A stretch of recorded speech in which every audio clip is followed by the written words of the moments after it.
এসছি নিউ ব্লগে সকলকে ভালোবাসা দিয়ে। আমি সুমি, আমার নতুন একটি ব্লগে সকলকে অনেক ভালোবাসা দিলাম। তো সকালবেলায় আজকে আমার ডিবে দেখছি সব কিছু খালি খালি, মানে তো আর আবার ভর্তি করতেই হয়। আর জানো তো, এই ফরচুনের বেসনটা আমরা বারবার কিনছি ঠিকই, কিন্তু আমার যেন খেয়ে একটু পোষাচ্ছে না। যখনই আমি বেগুনি বানাচ্ছি বা পেঁয়াজি বানাচ্ছি বা আমি বড়া পোস্ত বানানোর জন্য যে কোনো বেসন বড়া বানাচ্ছি, টেস্ট ঠিক সেরকম লাগছে না। তাই আমি মিস্টার ঘোষকে এবারে বলেছিলাম যে তুমি দোকান থেকে পাতি বেসন আনবে, যেটা দোকানে খোলা বেসন পাওয়া যায়, সেটা কিন্তু টেস্ট অনেক বেশি ভালো। তো সেটাই ও এনেছিল, সেটাই আজকে বানাবো। আর এই ডিবেগুলো খালি হয়ে গেছে, এগুলো রিফিল করার জন্য আমাকে তো করতেই হয়, এগুলো সময় পেয়েছি। আর রাজার এই সুগার ফ্রি বিস্কুটটা আনা হয়েছে।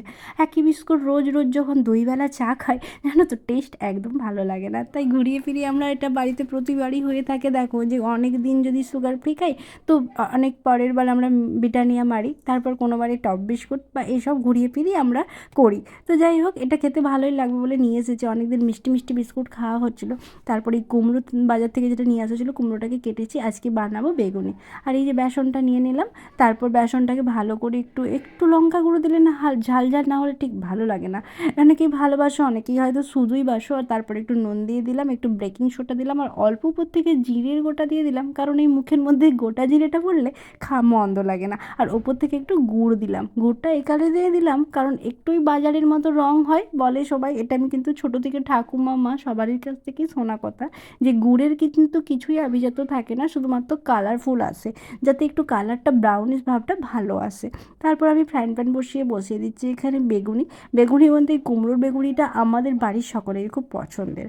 মানে এরা একটু তেল, আমার বাবার বাড়িতে যখন থাকি ওখানে তো বাজার সামনে, ছোটো থেকেই যখনই খেতে ইচ্ছে করতো তখনই আমরা বাজার থেকে কিনে এনে খেয়ে নিতাম। কিন্তু এখানে বাজার যেহেতু নেই, তো মানুষ কি আর খাবে না, সেটা তো আর হয় না। বেগুন কুমড়ো যখন থাকে সেটা দিয়ে চটজলদি এটা হয়ে যায়। না হলে কোনো কোনো সময় আলুকে একটু ভালো করে সিদ্ধ করে নিয়ে মশলা বানিয়ে ওপর থেকে বাদাম নারকেল কুচি দিয়ে আলুর চপও বানানো হয়, কিন্তু সেটার জন্য একটু পরিপাটি বা সময়ের দরকার। তখন যখন কোনো বাড়িতে আতিথেয়তা মানে অতিথিরা আসে, তখন লোকজন বেশি থাকে, তখন এই চপের রেওয়াজটা আমার বাড়িতে হয়ে থাকে।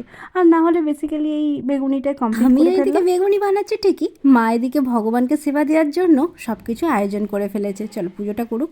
Welcome back to my channel listening. বলে একবারে ঝাঁ চকচকে, একবারে গা জ্বালানোর রোদ। কালকের দিনটা একটু ঠান্ডা ছিল, দেন আজকে আবার গরম সেই মতোই পড়ে গিয়েছে। আর সকাল থেকেই কাজ সারছিলাম, তো তোমরা সাথে থাকো ব্লগের আর কন্টিনিউ করো। তো সেন্টার থেকে নিয়ে এসেছে খিচুড়ি, তাই তো? কি খাবি? খিচুড়ি আর ডিম সিদ্ধ। এই হচ্ছে বাটি চামচ, আর এই হচ্ছে খিচুড়ি, আর সব সবজি দিয়ে খিচুড়ি হয়েছে। রাহি এখন খিচুড়িটাই ওকে খাওয়াবো। এই যে ডিমটা দিয়ে দিলাম, সবটাই খাবে কিন্তু তোমার সবটাই, বুঝেছো? ওর নিজে নিজে বড় হয়ে গিয়েছে, তাই ওর নিজেই খিচুড়ি নিয়ে দিচ্ছে, নিজেই খাচ্ছে। খেয়ে নাও খিচুড়িটা, খেয়ে নাও।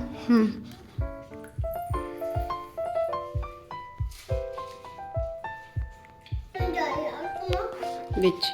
মা যখন হওয়া হয়, বাচ্চা যখন ছোট থাকে, তখন মায়ের অনেক বেশি দায়িত্ব থাকে, তাকে সময়ে সময়ে খাওয়ানো, তাকে মেনটেন করা। বাট সে যখন আস্তে আস্তে হাতে করে খেতে শিখে, তখন মায়ের অনেকটা চাপ কমে যায়। তো রাহি এখন আস্তে আস্তে খেতে শিখেছে দেখে আমারও কিন্তু অনেক বেশি ভালো লাগছে। তো চলো যাই হোক, এখানে সোয়াবিনগুলো আমি ভিজিয়েছিলাম অল্প গরম জল দিয়ে। আর আমি এখনও ব্রেকফাস্ট করি না, তাই কলা সিদ্ধটা যে মেয়াদের বাড়ি থেকে দিয়ে গিয়েছে আর বেগুনি বানিয়েছিলাম, সেটাই অবশিষ্টটুকু দিয়ে আমি আমার মুড়িটা খেয়ে নেবো। আর মা তো তখন যেহেতু পুজোটা হয়েই গিয়েছে, আনাজগুলো কাটতে থাকছে। আর দুধ নিয়ে এসেছি, দুধটা গরম করতে দিলাম।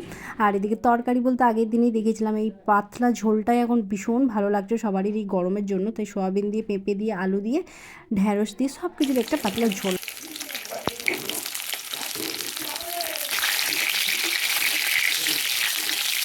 এখন পটল বাজারে অনেকটাই দাম, প্রায় 80 টাকা 90 টাকা কিলো।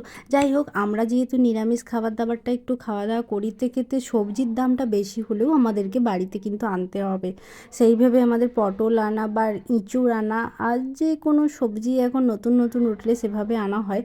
পটলটা ভালো করে ফ্রাই করে নিলে পটলের তরকারি বানানো বা শুক্তো বানানো, এই তরকারিগুলো কিন্তু একটু বেশি রিচ করলেই ভালো লাগে। যাই হোক, এখানে করলাগুলো মোটা মোটা করে কাটা হয়েছিল, এগুলো একটু ভাজা করার জন্য করে নেওয়া হলো। তারপর তারপর এখানে আলুগুলোকে ফ্রাই করে নেওয়া হচ্ছে, দিয়ে একটা পটলের সবজি বানানো হবে। আজকে রান্নাবান্নায় তো হচ্ছে পটলের তরকারি আর সবজি, একটা যে ঝোল হয়েছে পাতলা। আর রাহি জানো তো দুধ ছাড়াও এই পাতলা ঝোলটা দিয়েও ভাত খেতে ভালোবাসে। আর একবার এই 10টার সময় খিচুড়িটা খাইয়ে দিই, তারপর যখন ওই 1টা 1:30টার সময় আমরা যখন খাই তখন কিন্তু হাতে করে ভাতটা খেতে পারে, যার ফলে আমার অতটা চাপ থাকে না। আর সত্যি এইভাবে একটা অভ্যাস করালে বাচ্চা যখন ডে স্কুলে যাবে তখন এই ভাত আমি একটু বানিয়ে দিলাম বা ডালিয়া বা খিচুড়ি খাইয়ে দিলে ওকে স্কুলে পাঠালে ওর ক্ষেত্রে অনেকটা পেট ভর্তি থাকবে। তাই আমি এখন যেটাই ও সেন্টার থেকে দেয় না কেন সেটাই ওকে একটু রেগুলার খাওয়ানোর চেষ্টা করি। আর সকালের দিকে দুধ সর দিয়েও এখন একটু মুড়ি খেয়ে নেয়, তারপরে ওই ভাত খিচুড়ি একটু হালকা খাবার খেলো, তারপর একটু ড্রাই ফ্রুট থাকলে খায়, না হলে কোনো ফল যেটা থাকে ও খেতে ভালোবাসে বা মিষ্টি যেদিন যেমন থাকে খেলো। তারপরে 1:30টার সময় করে আমরা যখন ভাত খাই খেয়ে নেয়। তো চলো এই করতে করতে মেয়েটার খাওয়া দাওয়াটা এইভাবেই চলছে। আর টিউশনি তো যেভাবে দিয়েছি, পড়াতে আসে, ড্রয়িং করাতে আসে, আর আমি যখন বিজি থাকি তখন ওকে কাজের জন্য আমি পারি না, মানে আমার সময় ওকে রেগুলার মেনটেন করতে না পারলেও যেদিন যেদিন পারি ওই পড়াশোনা করে একটু রিভিশন করাই। তো করে আগের থেকে আস্তে আস্তে শিখতে পেরেছে এবং স্কুলে ভর্তি করলেও যথেষ্ট পারবে। তো ওর ইউকেজি এলকেজির বই প্রায় শেষের দিকে হয়েই গিয়েছে, অনেকটাই পড়া কমপ্লিট। যাই হোক, এখন বারবার ওই 100 পর্যন্ত বানান, 100 পর্যন্ত লেখা, আর 1 থেকে নামতা 10-এর ঘর, এগুলোই তো মেন বাঙালিয়ানা ছেলের মেয়ের মধ্যে করা উচিত। আর যাই হোক, তরকারিটা এখানে কষে একটু জল দিয়ে দিল, আর মাকে বললাম আর কুমড়োর একটু চাটনিও খেতে ইচ্ছে করছে, তাই মা এখানে কুমড়োগুলোকে সরু সরু করে কেটে নিয়েছে। বেগুনি করেছিলাম কুমড়োর, আর কিছুটা কুমড়ো রয়ে গেছিলো। এই গরমে আমের চাটনি অবশ্যই ভালো, কিন্তু এই টমেটম দিয়ে শুধু টমেটোমের চাটনি খেলেও, কুমড়ো দিয়ে চাটনি দিয়ে আর উপর থেকে আমের কুচি দিয়ে চাটনি বানালেও কিন্তু মন্দ হবে না খেতে। ঝোল দাও না। এই তো ঝোল, লাউ শাকের ঝোল, পটলের তরকারি, ভাত আর আম। আর লাউ শাকের ঝোল এখানে কমপ্লিট হয়ে গেছে, আর আলু পটলের তরকারি দেখালে আমি টমেটম দিয়ে, আর এখানে আছে কুমড়ো দিয়ে আর আমগুলো দিয়ে চাটনি। তো এগুলোই হয়েছিল আজকে মেনু। চলো, দুধ তরকারি রয়েছে ঠিকই, খাবার দাবারগুলো বেড়ে সবাই মিলে বসলাম, মানে 3জনই খেতে বসেছি। আমাদের মেনুতে এইগুলোই ছিল।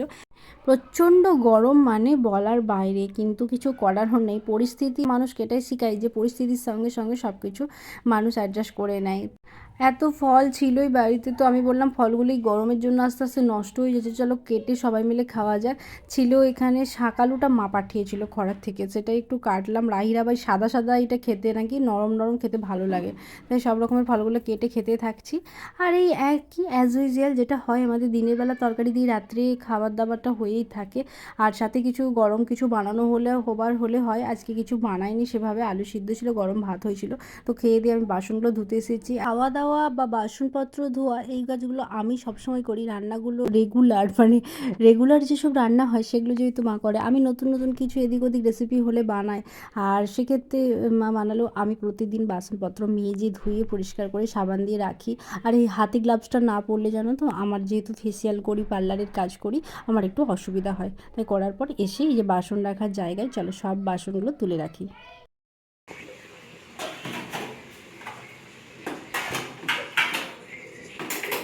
চলো আজকের মতো কাজকর্ম সারা, ব্লগটা এখানেই শেষ করলাম। গুড নাইট সকলকে।